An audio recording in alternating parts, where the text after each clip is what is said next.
Your mother opened the front door, watched you ride off on a bicycle, and didn't see you again for 9 hours. She wasn't a bad parent.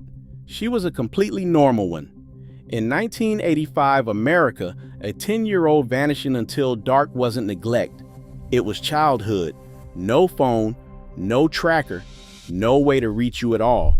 If something went wrong, you were on your own out there. And somehow, that was the freest any of us have ever felt. This was growing up in the 1980s, and we had no idea it was already ending. Let me take you back there. It starts with a sound. The screen door on its spring, then the slam behind you, and you're gone. Breakfast was a bowl of cereal eaten 3 inches from the television while Saturday morning cartoons blazed away, and the only instruction that mattered came from somewhere inside the house as you left. Be home when the streetlights come on. That was the whole system. That was the entire safety net. And it worked because the neighborhood was one enormous, invisible net of watching eyes. Mrs. Patterson saw everything from her porch swing. The man 3 houses down was always in his garage with the door up. Do something stupid on the far side of the subdivision, and your parents somehow knew about it before your bike hit the driveway. You never figured out how. You just accepted that the neighborhood was alive and it was watching.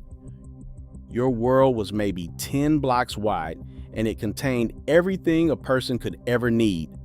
The woods behind the houses where you built a fort out of scrap plywood and secrets. The creek where somebody's cousin swore he saw a snapping turtle the size of a hubcap. The steep hill everyone called Suicide Hill, which was not steep at all, but felt like the edge of the earth when you pointed your handlebars down it with no helmet and no brakes worth mentioning. You knew which dogs would chase you and which fences you could cut through and which neighbor would let you drink from the garden hose on a hot day. You knew every kid within riding distance, not from a screen, but because you walked up to their door, knocked, and asked if they could come out. Nobody scheduled any of this. There were no play dates. There was just the pack, forming and dissolving all day long as mothers leaned out of doorways calling names into the afternoon. You played kick the can and ghost in the graveyard and manhunt in the dark. You played street hockey and screamed car and cleared the road, then screamed game on when it passed. You caught fireflies in a mason jar with holes punched in the lid, and you let them go before bed because your mom said they'd die in there. You came home with grass stains, a skinned knee, and a story you would never, ever tell your parents. And when those street lights buzzed and flickered to life, you pedaled home standing on the pedals, lungs burning, already planning tomorrow. Then you stepped back inside, and the house was its own small world. The colors first. The 70s browns were gone, replaced by mauve and dusty rose and a shade of teal that Miami Vice made cool and every family in America then applied to their walls. A big boxy television anchored the living room, 25 inches if your family was doing well, sitting inside a particle board entertainment center built to hold the growing pile of miracles. If you had cable by the mid-80s, you had dozens of channels instead of 4, and the remote control was a heavy plastic slab with real clicking buttons, and controlling it was a full-blown family power struggle. But the machine that changed everything was the VCR. Suddenly you could record a show and watch it later, which felt like bending time. You could rent a movie and watch it in your own house. Friday night meant a pilgrimage to Blockbuster, walking those bright aisles, hunting the new releases wall, praying that Ghostbusters or The Goonies or Back to the Future hadn't all been taken, the heartbreak of an empty case, the pure triumph of grabbing the last copy, and the sacred law written on a sticker inside every tape: be kind, rewind. The people who didn't were monsters, and we all knew it. The telephone hung on the kitchen wall in avocado green, its coiled cord stretched around the corner so you could have a private conversation you thought was private. You did not have a contacts list. You had a brain, and inside it lived a dozen phone numbers you would still remember 40 years later. When it rang, you answered without knowing who it was, which is its own kind of courage. In some houses, your mother made you say Johnson residence, this is Michael speaking, and it drove you insane, and now you give almost anything to hear yourself say it one more time. By the middle of the decade, the microwave arrived, and dinner that once took 45 minutes took 5, and it felt like living in the future.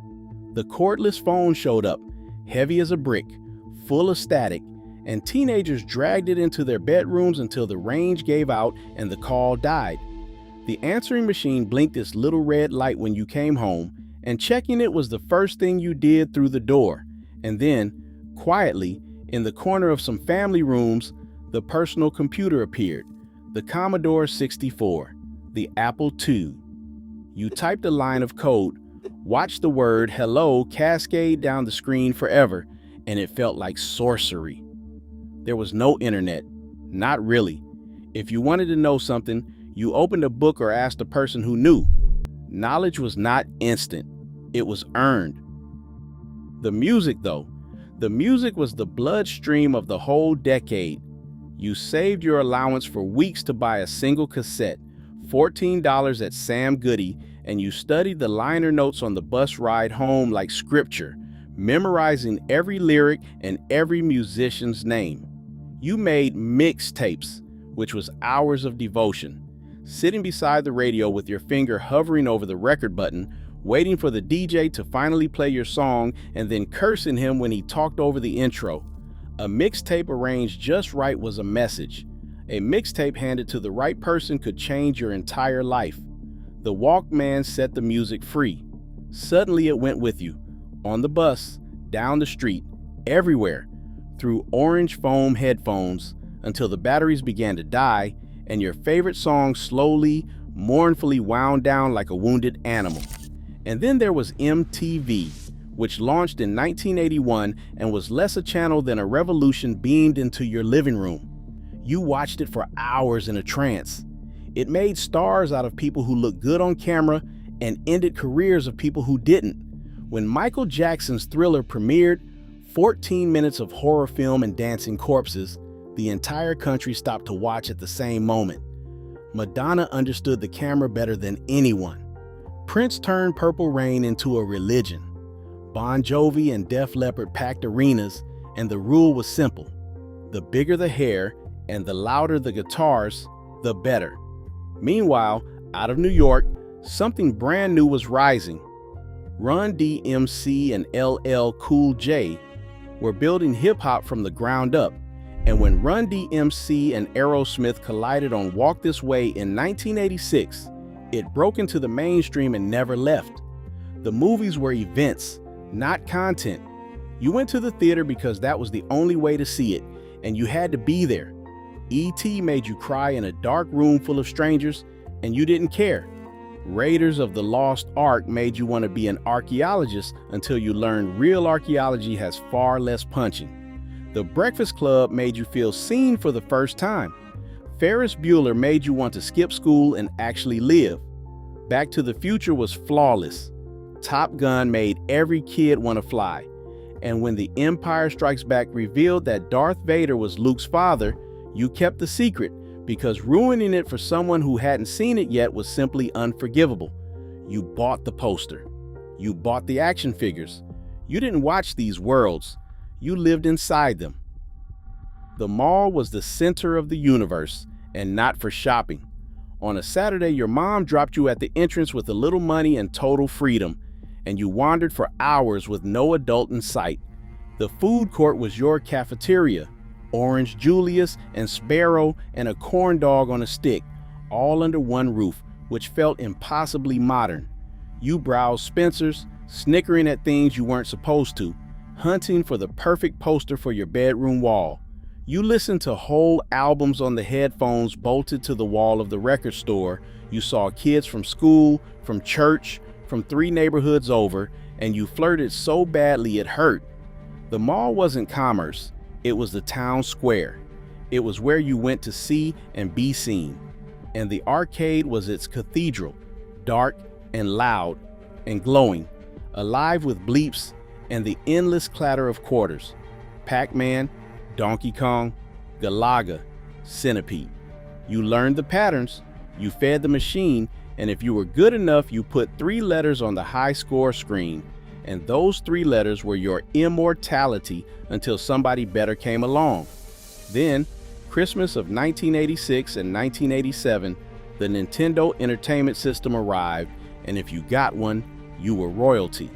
Super Mario Bros. The Legend of Zelda.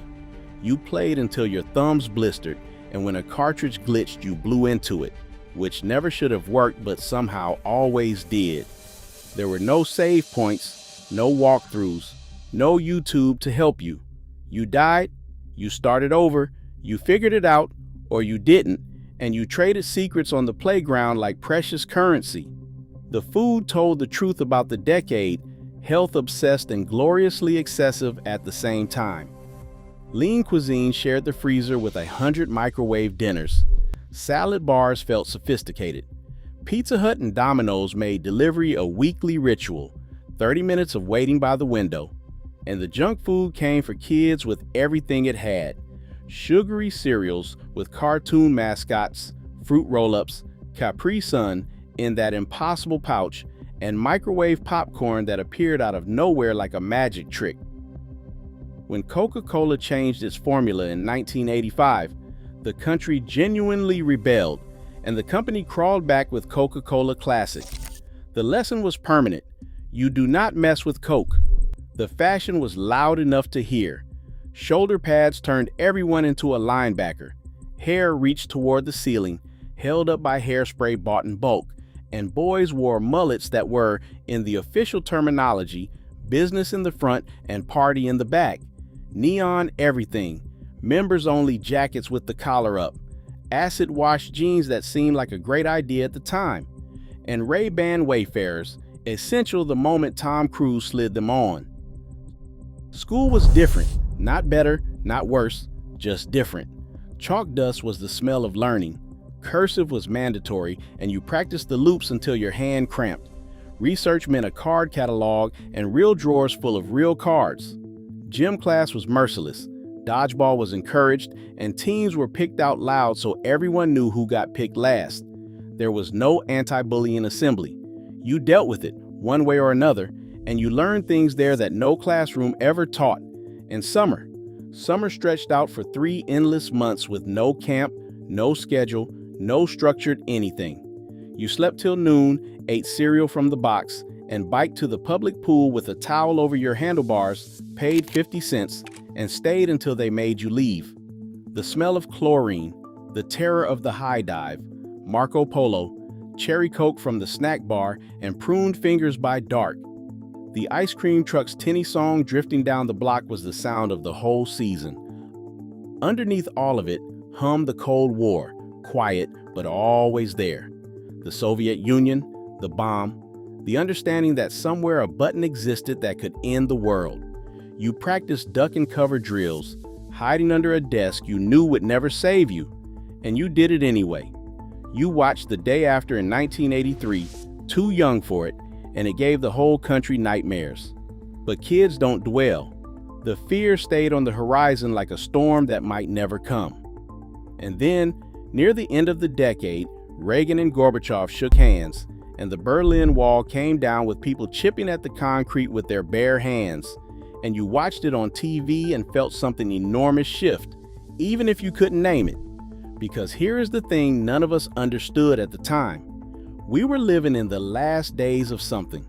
We were the last kids to grow up local, slow, and face-to-face. We didn't have cell phones or the internet or GPS or the ability to reach anyone at any moment. What we had instead was time, boredom, and the wild imagination that boredom forces into being, privity, the freedom to make a mistake that wasn't recorded forever, and presence, the plain fact of being nowhere but exactly where you stood with the people right in front of you.